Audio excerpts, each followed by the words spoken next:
Good morning, YouTube. It's me, your girl, at K Kanora, and I'm back with another video. I just wanted to. I woke up this morning thinking that I slept amazing. I slept so good. I slept out of my nightgown. I slept out of my bonnet. That's how good I slept last night. I'm up now. I'm making my son some pancakes, and we don't have much to eat, so I'm just doing something. I'm making sweet potato pancakes right now, and I'm about to take the trash out, and I wanted you guys to come with me. So come on, let's go. Let's go. Let's go. Let's go. And I'm also watching Dr. Ramani on YouTube. She's talking about walking on eggshells with narcissists and all of that stuff. But yeah, y'all, I slept amazing. It's been so long since I slept that good. And the weird part about it is that I knew that, look at our little chore chart. We made this yesterday. So these are the rules. Do your chores, pick up trash, brush your teeth, no running, no playing on the stairs, clean the sink, turn off power. And the laws is respect, love, help, and have fun. That's it. He know his mama. But y'all, this is the first time in a long time I actually recognized that I was sleeping. You know how like when you in the middle of sleep, like between deep dreaming and awake, I was like kind of on that point, and I was telling myself like, no, I'm not ready to get up yet, so I'm gonna sleep a little longer. And I was able to even just fall back to sleep with no running thoughts, no nothing. I was knocked the fuck out. And I think it's because like I have really been being a mother these last couple of days. Like, I've been doing everything I needed to do to get my son on track, because like I told y'all, my son is out of control, y'all. I'm not even gonna lie. My son is spoiled. And it's just like it doesn't make sense. Like, I was just washing my face. Like, I slept so good, I didn't care that I washed my face with cold water. Like, that's how good I slept. I was like, oh, fuck it. Like, nothing will top that sleep today. Nothing will get better than that sleep I had last night. Like, that's how great I slept. But when I was washing my face, I was thinking about when my son used to, and my son was like 5 at this time, y'all. He was like 5 or 6. And he used to say, up, up. And I would pick him up. No matter where we was, we could be wherever. And he'll just say, up, up. And I'll just pick him up. And a lot of that has a lot to do with, you know, always feeling like I have to look up over my shoulder and just wanting my son to be safe, like when we're out. A lot of that came from that too. But it's over for that. Ooh, let me get my pancake, y'all. Let me wash my hands real fast. Hold up. Y'all sit right here. Let me wash my hands.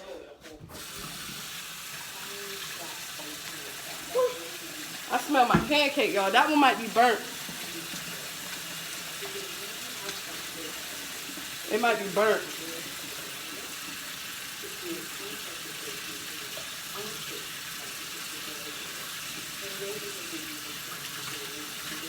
But I slept so good. I haven't slept that good in so long.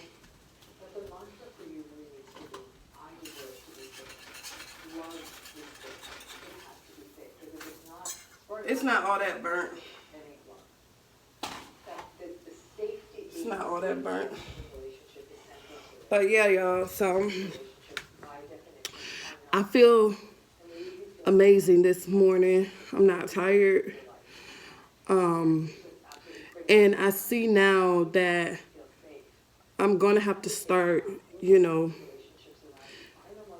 like being a mother. Like, it's not easy being a mother, especially a single mother, because, trying to take care of your household and just get the basic day-to-day tasks done, and then dealing with unnecessary stuff, it's a lot. Like, mentally, it's a lot. So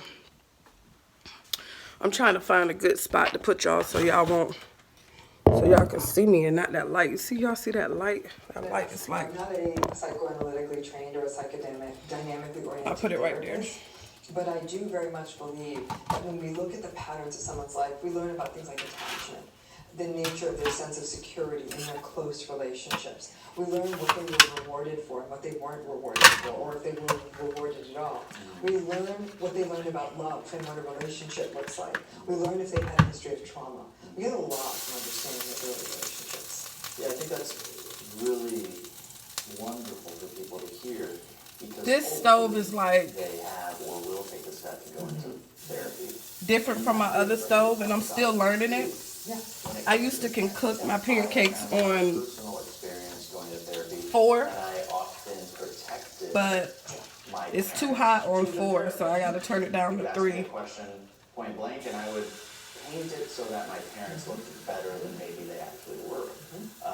And I found myself doing that, and then of course we discussed why I was doing that. But coming from that honest place of your upbringing is super powerful in therapy. Yeah, and it's not always easy. People feel they're being disloyal. It's something that goes back to childhood. Children feel incredibly loyal to their parents. And so even as adults, we hold on to some of that and coming out about them. And also, some of it's self-protective, and therapy doesn't need to, because therapist is probably never going to meet your parents. Parents might even be dead. And people still feel that it's deeply disloyal. Yeah. So it's an interesting space for people, how protective they can even be of their abusers. Yeah. When they talk about those histories down the road. I think I know the answer to this, but do you find that people who were raised by parents or a parent with antisocial personality disorder end up in a relationship with somebody who is perhaps in an antisocial? People who witness abusive relationships as children, there's a risk that they may enter those relationships. At some level, violence got normalized. At some level, they think that might be all they deserve. Likely where there was domestic violence, there was also, at a minimum, verbal abuse of those children, if not also physical abuse. So it's a sense of devaluation. That's why I was saying I get so angry when I hear that children were exposed to early traumatizing environments, because it changes their worldview, and more importantly, their view of themselves, and then ultimately the choices that they make. Now that, again, I always want to stress to listeners, if you came from a family of origin where there was antisocial personality or psychopathy and there was abuse, are you doomed to repeat those cycles? No. A lot of this is awareness, that you actually go out of your way, you get therapy, you're very mindful and aware. It's when you're not aware, it's when you are in denial. This video is by Dr. Ramani and another dude. I don't know his name, but it's called the psychopath, the psychopath and the sociopath masterclass. They're kind of like, talking about the difference between a psychopath and a sociopath. It is a really great video, by the way. I've watched this video probably over 3 times. That is the truth. I've always been fascinated, like, with the brain and why people do the things that they do. I just never thought that I would be caught up in the cycle of the madness. There was that signal, and I chose to overlook it for any number of reasons. Had they stepped and walked away then, So much better. yeah. And I feel like, in some ways, the reason I survived for so long is because I had become my mother, the nurse. But Kyle, here's where I'm going to be kind to you and I had everyone become listening, and to myself. the narcissist, y'all. There's a point at Like, which sometimes no if lie. we walk away too soon, we then And that's get why I sort of survived hamstrung long by as I the itch did. of regret.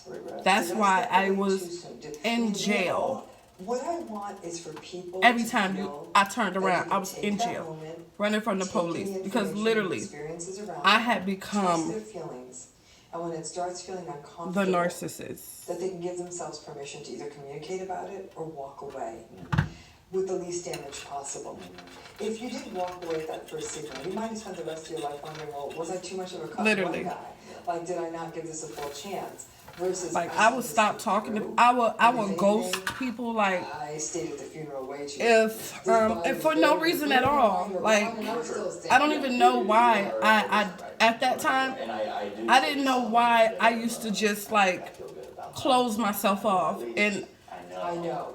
at one point it And was my because, goal is let me to go turn this get on so you people guys away can from hear. like obsessing over those lingering doubts. Like, this doesn't feel good. Pay attention to those signals. Seek out help.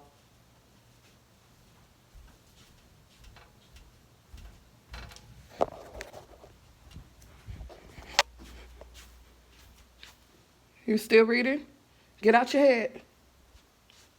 You need the music back on?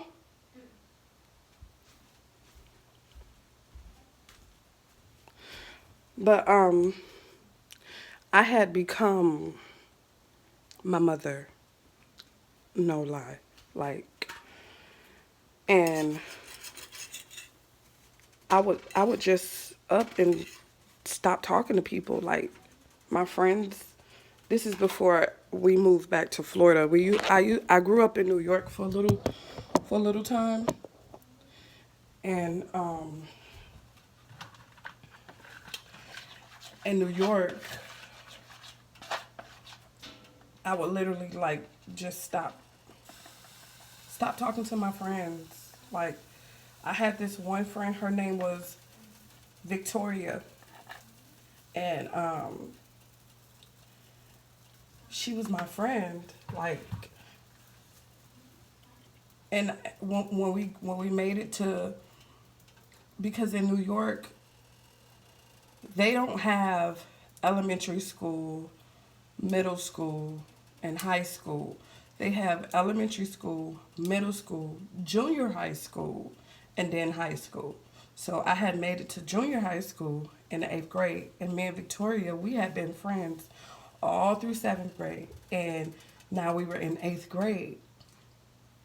And I do that because I think about what we could have been doing, and I think about where she is now. Like, I think about all of those things. And we were talking, like, when I made it to junior high school, we didn't have any classes together, and that really like pissed me off. But we caught the bus home together, so that was a great thing, because in 7th grade we didn't catch the bus home together, but we had like mostly every class together. So one day I just up and stopped talking to her. Like, she would save me a seat and everything on the bus, and I just stopped talking to her. And it made me feel sad that I stopped talking to her, but I couldn't help myself. It's like I couldn't even control it. Like, and at that time I did not know why I was feeling this way. And I know it had a lot to do with the things I was dealing with at home, because nobody knew like what I was dealing with at home but me. You know, if you looked at my appearance and see that I'm always clean, my hair is always done, my teeth, I always smell good, you would think that, you know, I have a good life. I always had food and snacks and stuff like that. So to a person on the outside looking in, you would think that my life was pretty good. I wouldn't say perfect, but you would think that it was pretty good. But it wasn't pretty good. And it wasn't until I got back to Florida, and I used to hang around a group of girls. There used to be a group of us, and all of those girls, they were jealous of me.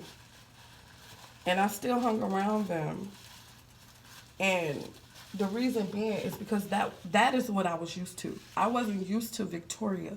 Victoria was so nice and sweet. She would bring me like cupcakes to school. Like, she was awesome. I wasn't used to Victoria.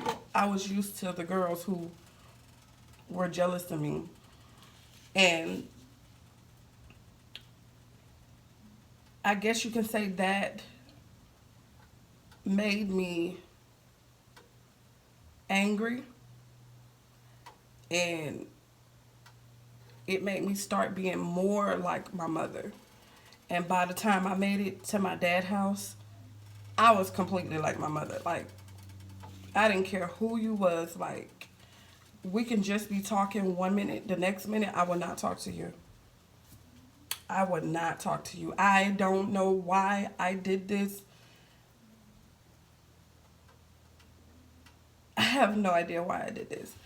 And no, that person 9 times out of 10 didn't do anything to me. It's just that,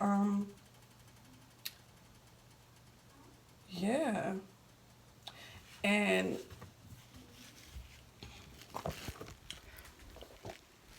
my biological dad, he is the same way. Like, him and my mother, they are similar. It's amazing that they didn't make it, because they would have been a power couple on some narcissistic shit, because they both are absolutely the same. I will tell you, no word of lie. Them motherfuckers crazy as hell. But yeah, I had got sucked into it. And I had become a bully, you know? Like, if I can be honest, I had become a freaking bully myself, you know? Pouting and crying to get what I want, all of those things. Like, and at that time, I really didn't see how my actions was affecting the people around me, whether they were related to me or not. Oh, trust me, my family was fine with it. My family didn't have no problem with me acting the way I was acting. Not at all. My family didn't complain. Now, it's weird because my family complain now than they did when I was doing all those things. It was like, if I went to jail, my dad would get me out of jail. Like, if I made a mistake, my sister would bail me out. It's like, I had more support then when I was doing all the wrong things than I do now that I'm trying to be a better person. And it's sick. It's disgusting. And now everybody has a problem with me. But before, when I would do the same thing, I had turned into my mother. I really can't even explain it. I never criticize or shame people or make people feel, this big. But if I knew that you had this certain type of personality and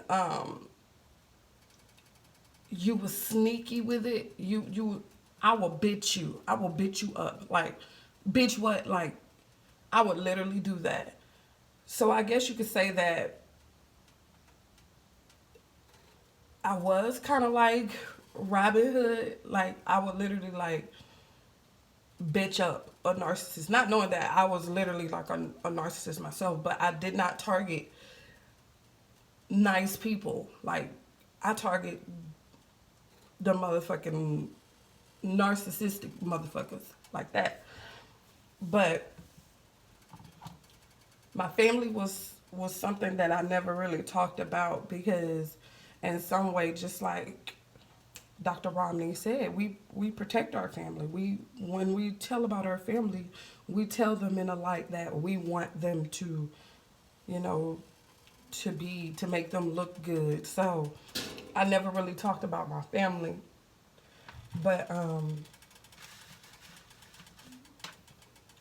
yeah, I would do that. I gave no fucks. Like, I will bitch your ass. Like, it's crazy. But yeah, I would literally do that. I would literally intentionally, because I knew that it was something about you. I didn't know the name of it, but it's normal. It's normal where I'm from, because everybody, majority of people have this type of personality where they want to control everything. Just like the group of girls I grew up with. If I think back, I bet you a couple of those girls are freaking narcissists, like controlling. They will shame you. Like, one of them literally told me, your toes are ugly. Like, I was like, okay. But I knew it was jealousy. You know, and every time someone kind of like, they were my mother. Like, every time someone gave me a compliment or something like that, my mother would be like, oh, that bitch ain't, you know, and they would do the same thing, you know, my mother would do. So, yeah. But that's what I was used to. Yeah, but I stopped talking to Victoria. I stopped talking to Victoria. And that was my friend.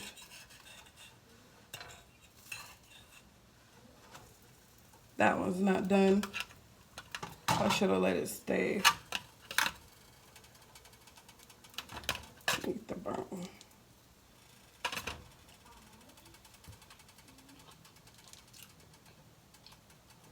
This doesn't even need syrup.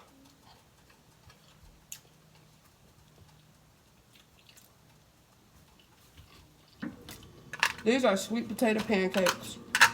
But anyways, y'all, I'm finished cooking breakfast.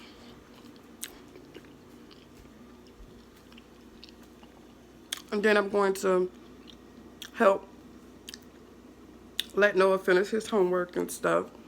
And I'm just going to relax today. Nothing really special. Yeah, so see you later.